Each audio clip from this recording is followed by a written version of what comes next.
Shalom Bapak Ibu Saudaraku, kita bersyukur Tuhan pertemukan kita di Selasa pagi ini. Tentu itu adalah anugerah dan berkat dari Tuhan buat saudara dan saya. Maka mari kita yang mensyukuri akan kebaikan Allah ini, kembali kita bawa kesediaan kita untuk menerima firman-Nya lewat perenungan Sabda Bina Umat pagi ini. Kita awali dengan doa saudaraku, mari kita berdoa. Tuhan Yesus, terima kasih karena Engkau sudah memberkati kami, sehingga dengan berkat-Mu kami ada dalam kesediaan untuk menerima firman-Mu. Karena kami percaya firman Allah ini akan menjadi berkat sempurna untuk kami, karena firman ini datang dari Engkau yang sempurna. Untuk apa yang kami minta ini Tuhan, berfirman-Lah, karena kami sedia mendengarkannya. Demi Yesus Tuhan kami yang adalah firman yang hidup. Amin.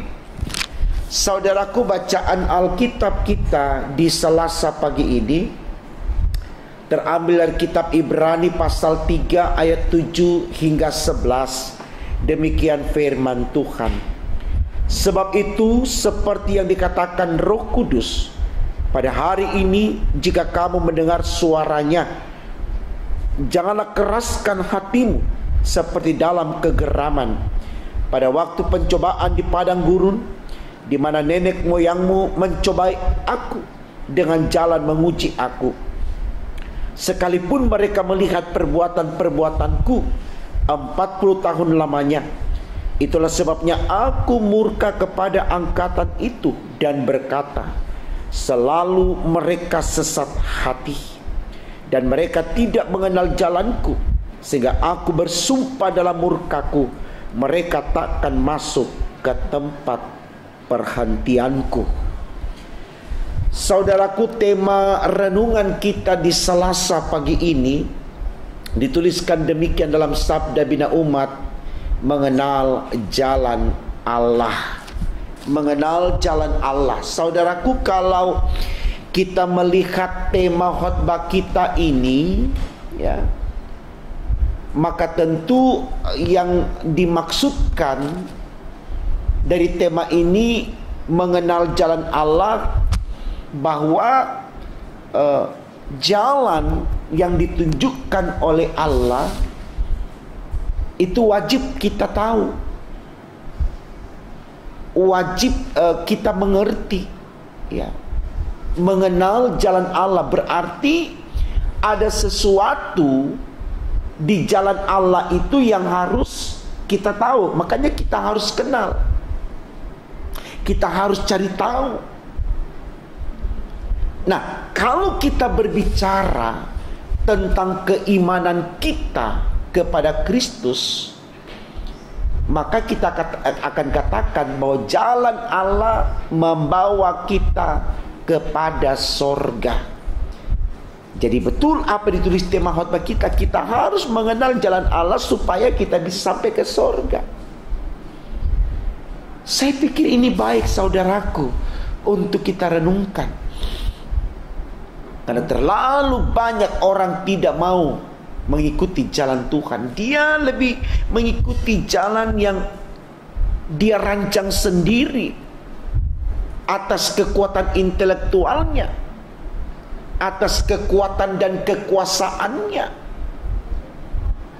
Dia merasa bahwa jalan yang dia tentukan itu adalah yang terbaik untuknya.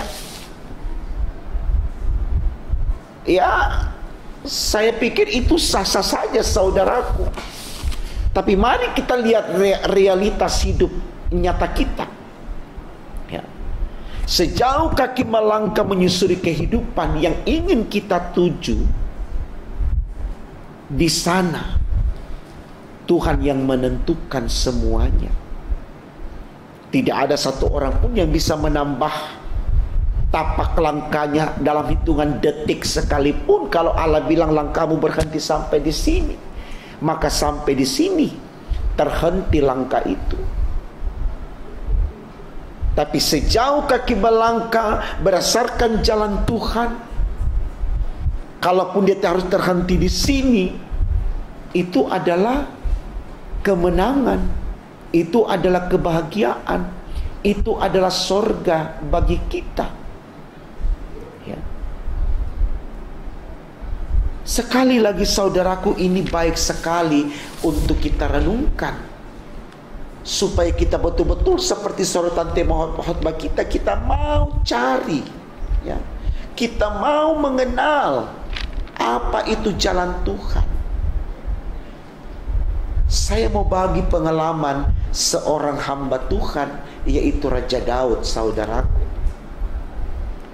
Dia katakan di dalam Mazmur 119 ayat 105, firman-Mu adalah pelita bagi kakiku dan terang bagi jalanku. Saudaraku, Daud berkata demikian, dia punya alasan. Karena dia tahu walaupun dia raja, dia punya kuasa, dia punya tahta, dia tidak bisa menentukan hidupnya satu detik pun. Itu ada dalam kewenangan Tuhan. Makanya dia mencoba untuk membangun imannya, bukan karena dia raja, bukan karena dia berkuasa dan dia kuat, tapi karena dia percaya kepada Allah. Makanya yang dia katakan di situ, firman-Mu yang menjadi pelita, yang menjadi terang bagi jalanku. Jalan-Mu itu yang terbaik untukku. Karena jalan-Mu itu yang membawa aku kepada surga. Makanya tema khotbah kita dia katakan, saudaraku, kenali jalan Tuhan. Karena jalan Tuhan itu yang bisa membawa kita kepada surga. Ini senada dengan apa yang dikatakan di dalam bacaan kita, ayatnya yang ke-7 kita lihat kembali, saudaraku. Dikatakan begini. Sebab itu, seperti yang dikatakan Roh Kudus, pada hari ini jika kamu mendengar suaranya, janganlah keraskan hatimu seperti dalam kegeraman. Kita mengenal Allah lewat Roh Kudus. Roh Kudus, Allah berbicara dalam Roh Kudus untuk kita. Ketika kita menerima Roh Kudus, berarti kita menerima Allah. Berarti kita hidup di dalam firman Allah. Nah, ketika Roh Kudus sudah mulai mengarahkan kita, jangan keraskan hati. Jangan bantah, jangan belokkan pengertian Roh Kudus dengan pengertian kita hanya karena kita merasa kita pintar. Jangan. Amsal 1 ayat 7a dia katakan, takut akan Tuhan adalah permulaan pengetahuan. Artinya, kalau saudara dan saya punya pengetahuan, kita harus takut akan Tuhan. Takut akan Tuhan berarti apa? Kita mau mengenal jalan Tuhan. Takut akan Tuhan berarti apa? Kita mau mendengarkan suara Roh Kudus, bukan membantahnya. Ini baik sekali, saudaraku, untuk kita renungkan, supaya kita mulai di totalitas hidup kita, betul-betul kita mendharma baktikan diri kita hanya untuk Tuhan, mengikuti jalan Tuhan, sesuai petunjuk Tuhan. Kita tidak akan tersesat, saudaraku. Karena apa? Tuhan tidak pernah merancangkan malapetaka kepada anak-anaknya, tetapi menyediakan damai sejahtera. Ini janji Tuhan. Dan janji Allah itu tidak pernah diingkari, saudaraku. Karena Dia sosok yang selalu memberikan yang terbaik kepada setiap yang percaya kepadanya, ya. Beberapa kali saya katakan dalam Injil Matius pasal 6 ayat 33, carilah dahulu kerajaan Allah dan kebenarannya, maka semuanya akan ditambahkan kepadamu. Cari dulu jalan Tuhan, ikuti dulu jalan Tuhan, dengarkan perintah Tuhan, ditambahkan kepadamu, bukan dikurangi, bukan dicuri, bukan dipotong, bukan dibagi-bagi, tapi ditambahkan. Artinya kita akan diberkati olehnya, saudaraku. Jangan lupakan itu. Kalau Allah itu yang terpenting dalam hidup kita, Selalu saya katakan dengan tidak bosan-bosannya, dan berharap Bapak Ibu juga tidak bosan mendengarkan kalau Tuhan itu yang terpenting dalam hidup kita. Siapa lagi yang akan ingatkan kita kalau bukan firman Allah, saudaraku? Kejar apa yang Bapak Ibu ingin cari, tapi jangan tinggalkan Tuhan. Kejar apa yang ingin Bapak Ibu miliki, tapi tempuh itu di jalan Tuhan. Jangan belokkan ke jalan yang sesat. Jangan. Ya. Jangan tempuh jalan tikus kalau orang zaman sekarang bilang. Ya. Ikuti di mana petunjuk. Ya. Mau jalannya sempit, mau jalannya lebar, kalau di situ yang Tuhan tunjukkan, lewati jalan itu. Saya yakin saudaraku, sepanjang kita ada di jalan Tuhan, kita akan memberi buah dalam hidup ini. Seperti Paulus katakan, jikalau aku harus hidup, aku harus memberi buah. Filipi 1 ayat 22. Semangat saudaraku untuk mengenali jalan Tuhan, lalu mengikuti jalan Tuhan.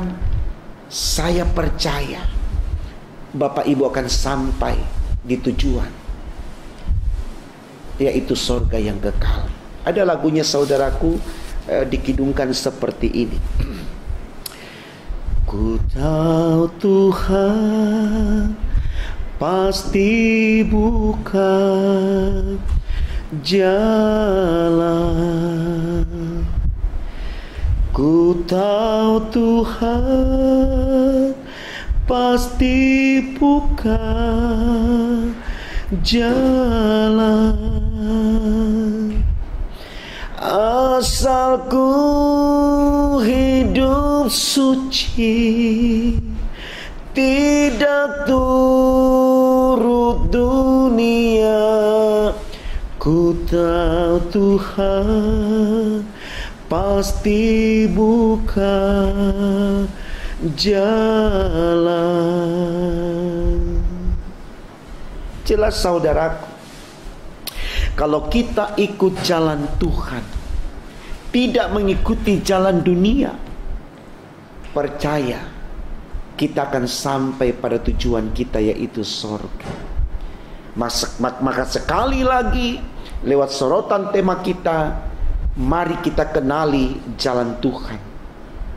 Dialah surga bagi kita.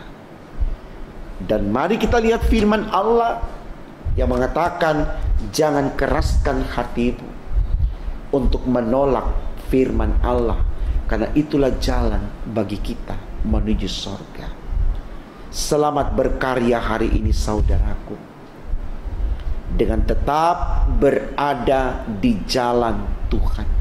Maka apapun yang engkau dapatkan, apapun yang engkau miliki, apapun yang engkau rasakan, itulah berkat bagi saudara.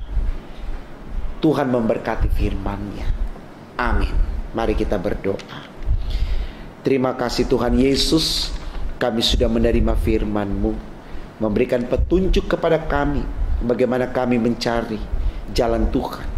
Karena jalan itulah yang terbaik untuk kami tempuh, karena jalan Tuhan yang akan membawa kami kepada keselamatan yang kekal. Jangan sesatkan kami Tuhan oleh tipu daya manusia yang selalu membelokkan jalan Tuhan. Kami mohon Tuhan, kuatkan iman kami agar kami tidak diombang-ambingkan oleh dunia ini.